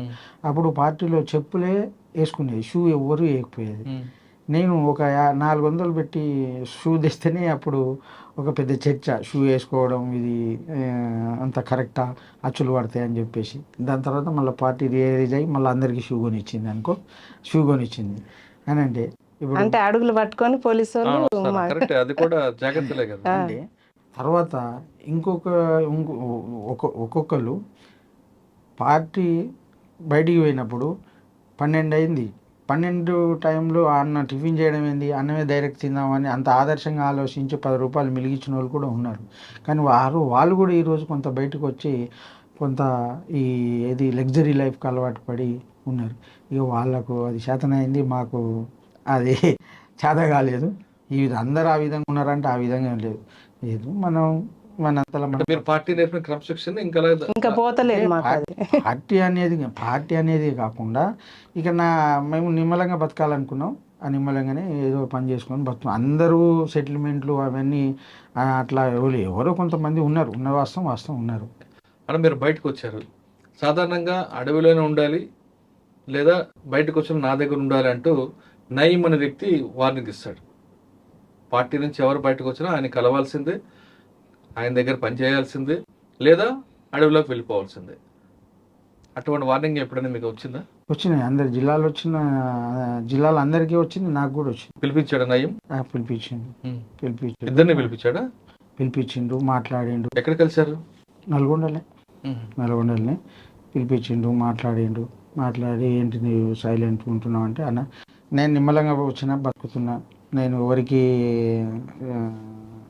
ద్రోహం చేయలేదు అని చెప్పేసి నేను మాట్లాడినట్ట ఇట్లనే ఉండాలి, లేకపోతే నేను ఇది చేస్తాం అది చేస్తాం అని చెప్పేసి కూడా మాట్లాడిండు. అంటే నేను ఎవరికి పార్టీ వైపు పోలే, నేను ఎవరికి నా అంతలా అప్పటికి మాకు పార్టీ లేదు ఆడ మా ఏరియాలో. ఇక అందరినీ అందరినీ కలిసి బెదిరించిండు, మమ్మల్ని కూడా బెదిరించిండు, చేసిండు, అన్నీ అయిపోయినాయి. నీకక్క ఏమన్నాడు? ఇంకా అదే విషయం ఇద్దరికి అట్లనే చెప్పిండు. మీరు వస్తే మరి ఇక్కడ వస్తే మంచిగా బతకొచ్చు, మనం మా తోటి తిరుగు మంచిగా ఉంటుందిరా. మా ఆడపిల్లలు గౌరవించడంలో మనిషే కానీ ఇంకా ఆయనకు వచ్చిన దానికి ఇక మనం ఆయనకు ఎవడో ఎదురు చెప్పలేరు. మీరేమన్నారా? రానున్నారా? ఇంకా ఇద్దరిది అదే అన్న. ఇప్పుడు అట్లా ఏం ఉండదు, మేము ఊర్లోనే బతామన్నా, మాకు ఇంత భూమి ఉంది, ఇంకా అదే చేసుకుని మేము బతామన్నాం, మేము ఎక్కడ పోము, ఎక్కడ చేయము అంటే. ఏమన్నాడు ఆయన?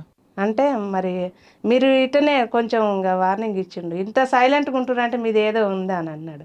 అంటే ఏది లేదన్న, అప్పటి వరకు పాప పుట్టినాక ఇంకేముంటది అన్న. అంటే ఏమన్నాడు? చూసాడు పాపని? చూసిండు, పెద్ద పాప. నమ్మిండు పాప పుట్టిందన్న, మా అంతలో మేము బతుకుతాం అని. అంటే ఆయన బెదిరిస్తే మరి పోలీసులు చెప్పొచ్చు కదా మీరు? అంతే ఇక అంతే. మీకు తెలియదు ఉన్నది. ఇచ్చిండు, బాగానే వార్నింగ్ ఇచ్చిండు, కానీ ఇక మేము అందరు బయటకు వచ్చిన వాళ్ళు ప్రతి ఒక్కరిని మందలు ఇచ్చిండు, అందులో మనల్ని మందలు ఇచ్చిండు. సార్, నయీం విషయం పక్కన పెడదామన్నా, ఇప్పుడు మీరు ఏ విధంగా జీవితం కొనసాగిస్తున్నారు?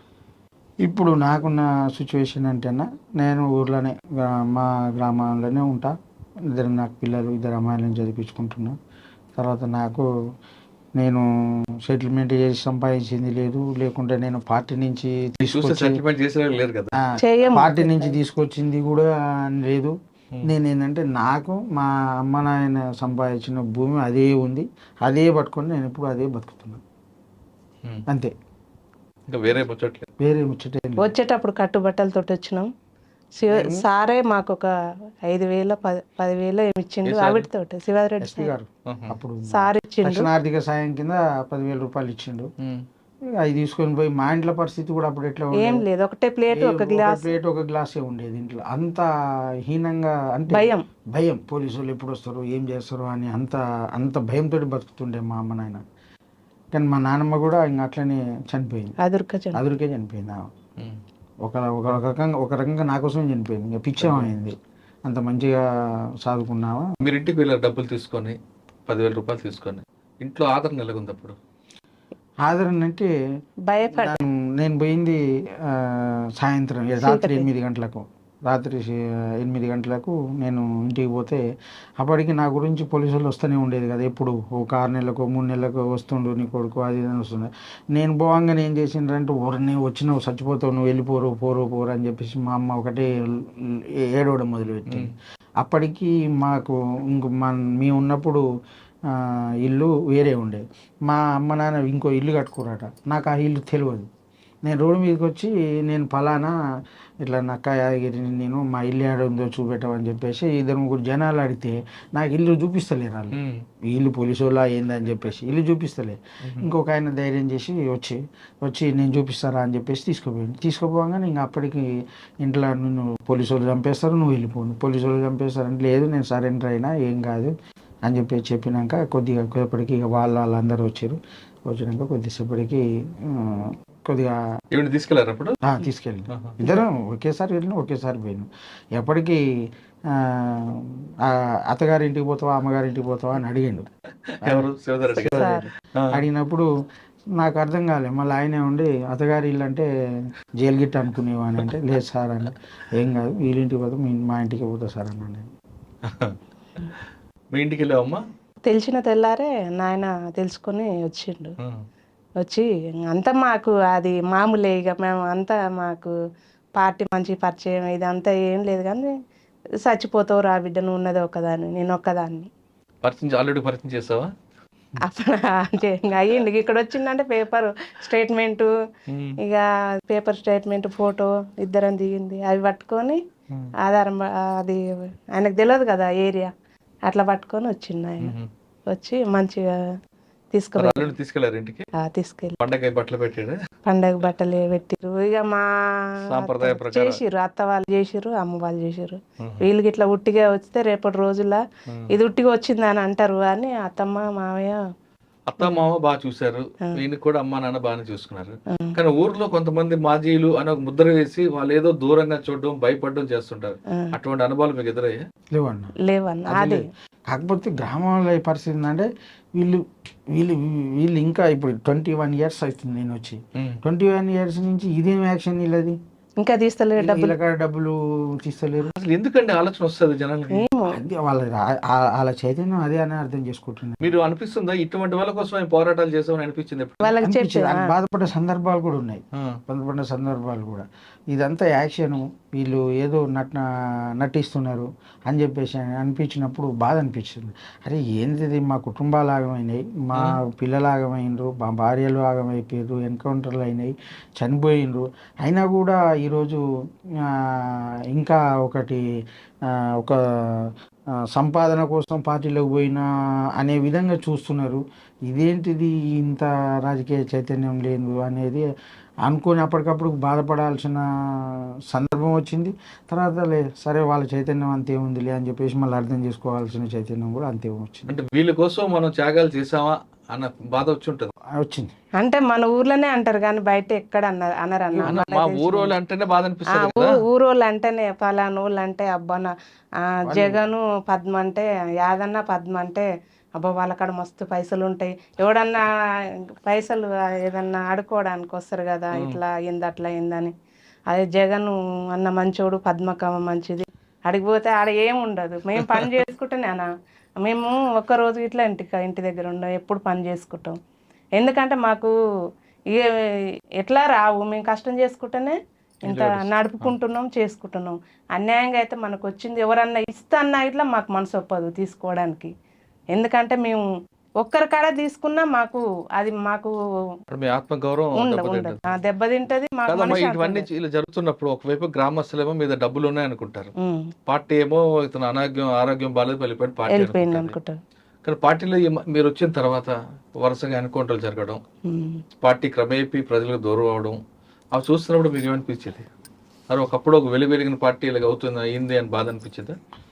ఈ అంటేనా కొన్నిసార్లు ఒక అడుగు ముందుకు ఒక అడుగు వెనుకకు, ఒక అడుగు 2 అడుగులు ముందుకు పోయినప్పుడు ఒక అడుగు వెనకపోతుంది. ఇక కొన్నిసార్లు జరుగుతూ ఉంటాయిలే అని అర్థం చేసుకున్నాం. ఫైనల్గా చెప్పండి అమ్మా, అన్న. మీ తరంలో ఏదో ప్రజలు చేయాలి, ప్రజల్లో రాజకీయ చైతన్యం కల్పించాలనే ఉద్దేశంతో మీరందరూ వెళ్ళారు ఆ భావజాలంకి, ఉమ్. ఆర్ఎస్ బ్యాక్గ్రౌండ్తో. ఇప్పుడున్న యువత చూస్తుంటే వేరే రకంగా వెళ్తున్నారు, ఉమ్. విలాసాలు విందులు చూస్తున్నారు. ఏమనిపిస్తుంటుంది అంటే అటువంటి వాళ్ళకి మీరు ఇచ్చే మెసేజ్ ఏంటి? అంటే ఇప్పుడు ఉన్న యువత ఏంటంటే ఇప్పుడు వాళ్ళ మీద ఈ ఈ సంస్కృతి, ఈ మీడియా ప్రభావం కానీ, తర్వాత ఇప్పుడున్న సెల్ ఎవ్వరు కూడా ఎటుపోతుంది సమాజం ఆలోచించే పరిస్థితులు లేరు.